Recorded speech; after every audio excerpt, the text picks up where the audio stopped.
Hi hello నమస్తే this is Suvarna welcome to Suman TV. ఈ రోజు నాతో పాటు స్టూడియోలో ఉన్నారు స్పిరిచువల్ గురు అనంత సాయి కృష్ణ గారు.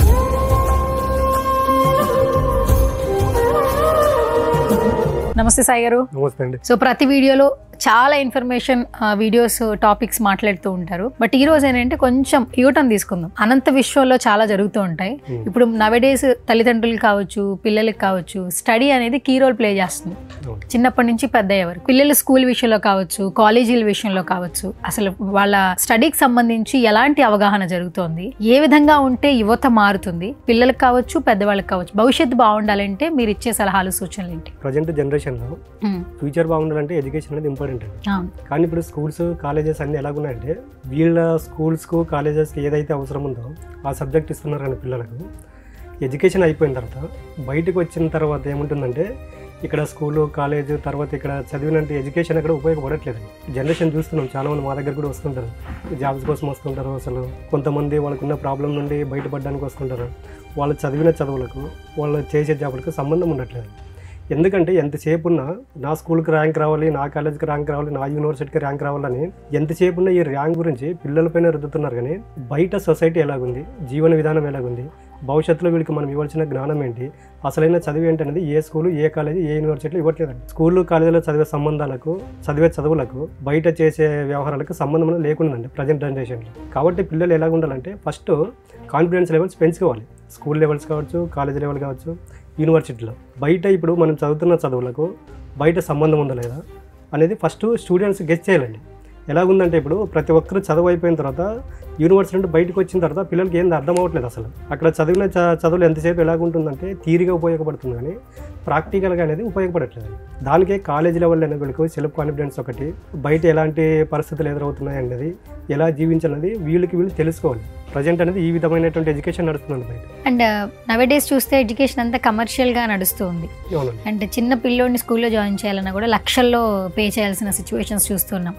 ధనవంతులుగా ఉన్నారు, పేదవాళ్ళుగా ఉన్నారని కూడా చెప్తూ ఉంటారు. మరి ఇలాంటి సమస్యలను అధిగమించాలి, మంచి భవిష్యత్తు కలగాలంటే లా ఆఫ్ అట్రాక్షన్ సంబంధించి, ధ్యానానికి సంబంధించి మీరు ఇచ్చే సజెషన్స్ ఏంటి? అంటే లా ఆఫ్ అట్రాక్షన్ అనేది ప్రతి ఒక్కరి లైఫ్లో కంపల్సరీ అనేది ఉపయోగపడుతుందండి. బట్ మనం ఏం చేస్తున్నారంటే చదువుకునే వాళ్ళు కావచ్చు, వ్యాపారం చేసేవాళ్ళు కావచ్చు, వీళ్ళంతా ఎలాగుంటారంటే ప్రజెంట్ వాళ్ళకు ఉన్న సమస్యలపైనే వాళ్ళు దృష్టి పెడుతున్నారు. కానీ ఈ సమస్యల నుండి అధిగమిస్తే మనకు ఒక లైఫ్ ఫ్యూచర్ ఉంటుందనేది ఎవరు ఎక్స్పెక్ట్ చేయట్లేదు, అసలు ఆలోచన కూడా చేయట్లేదండి. లా ఆఫ్ అట్రాక్షన్ ఎలాగుంటుందంటే యూనివర్స్ అనేది మనము ఎలాగుంటున్నాము, ఏం చేస్తున్నాము అనేది యూనివర్స్కి సంబంధం లేదు, పట్టించుకోదు. నువ్వు ఎలాగుంటుందంటే యూనివర్స్ అనేది మన బంటు లాంటిది, మనం ఏదైతే అడుగుతామో దాన్ని మనకు రిటర్న్గా ఇస్తుంది. లా ఆఫ్ అట్రాక్షన్ ఎలాగుంటుందంటే ప్రతి ఒక్కరి విషయంలో పనిచేస్తుందండి.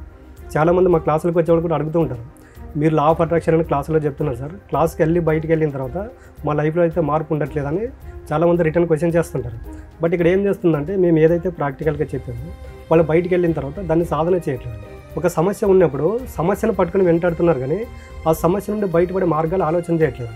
దానికి లా ఆఫ్ అట్రాక్షన్ అనేది ఎంతసేపు ఉన్నా నెగిటివ్గా ఉపయోగపడుతుంది కానీ పాజిటివ్గా ఉపయోగపడట్లేదండి. ఇప్పుడు ఎలాగుంటుందంటే సగటు వ్యక్తి ఒక గంటకు 72,000 ఆలోచనలు చేస్తే దాంట్లో 80% నెగిటివ్ ఆలోచనలో ఉన్నప్పుడు మనకి పాజిటివ్ వర్క్ ఎలా జరుగుతుందండి? లా ఆఫ్ అట్రాక్షన్ అనేది మనకు పాజిటివ్గా ఉపయోగపడుతుంది, నెగిటివ్గా ఉపయోగపడుతుంది. కానీ ఇక్కడ మనం చేసే బ్లండర్ మిస్టేక్ ఏంటంటే ఈ లా ఆఫ్ అట్రాక్షన్ మనకు తెలియకుండా నెగిటివ్గా ఎక్కువ యూజ్ చేస్తున్నాం కాబట్టి మన లైఫ్లోకి నెగిటివ్ రిజల్ట్ అనేది వస్తుంది.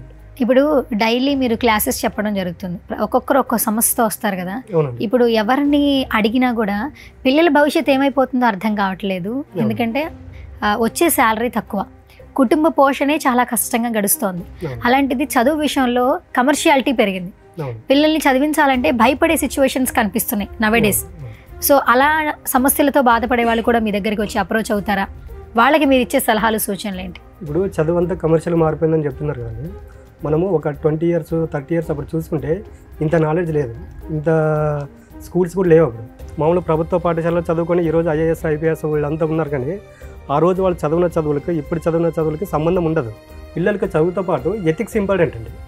ఎథిక్స్తో పాటు సెల్ఫ్ కాన్ఫిడెన్స్ నేర్పాలి. ఎప్పుడైతే ఇవి రెండు ఉంటాయో ఆటోమేటిక్గా ఏమవుతుందంటే పిల్లలకు చిన్నతనం నుండే సొసైటీలో ఎలా బ్రతకాలనేది తెలుస్తుంది.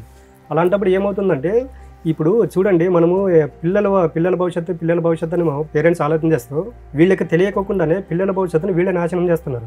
10th అయిపోయిన తర్వాత చూడండి, 10th అయిపోయిన వరకు పిల్లలకు ఉంటుంది. ఒకసారి 10th అయిపోయిన తర్వాత పేరెంట్స్ ఆధిపత్యం ఉంటుంది. మన రిలేషన్లో వాళ్ళు ఆ సబ్జెక్ట్ తీసుకున్నారు, మీరు కూడా అదే సబ్జెక్ట్ తీసుకోవాలి, వాళ్ళు ఈ విధంగా చదువుతున్నారు, మీరు కూడా ఇదే విధంగా చదవాలన్నప్పుడు ఏమవుతుందంటే పిల్లలకు వాళ్ళకి తెలియకుండానే డిప్రెషన్కి వెళ్ళిపోతున్నారు. ఆ డిప్రెషన్కి వెళ్ళిపోయిన తర్వాత ఇప్పుడు చూస్తున్నాం చాలా కాలేజీలో సూసైడ్లు ఎందుకు చేసుకుంటున్నారంటే సరైన అవగాహన లేకుండా. పేరెంట్స్కి ఎంతసేపు ఉన్నా ఈ కాంపిటీషన్ ఏకంలో చదివితేనే జాబ్లు వస్తాయని ఆలోచన చేస్తున్నారు, కానీ పిల్లలకు సెల్ఫ్ కాన్ఫిడెన్స్ ఉంటే మాత్రము చదువుతో సంబంధం లేకుండా కూడా మనం ఏదనుకుంటే అది సాధించవచ్చని ఫస్ట్ పేరెంట్స్ తెలుసుకోవాలి. పేరెంట్స్ ఎప్పుడైతే తెలుసుకుంటారో పిల్లల్ని ఆటోమేటిక్గా ఒక దారిలో పెట్టడానికి ఆస్కారం అనేది ఉంటుంది. ఓకే, అయితే మొత్తానికి ఇలాంటి సమస్యలతో బాధపడుతున్న వాళ్ళు కూడా మిమ్మల్ని అప్రోచ్ అవ్వచ్చు. 100% అండి. ఇప్పుడు మెయిన్ ఎడ్యుకేషన్ వాళ్ళకి అఖండ విద్య అనేది ఉంటుంది.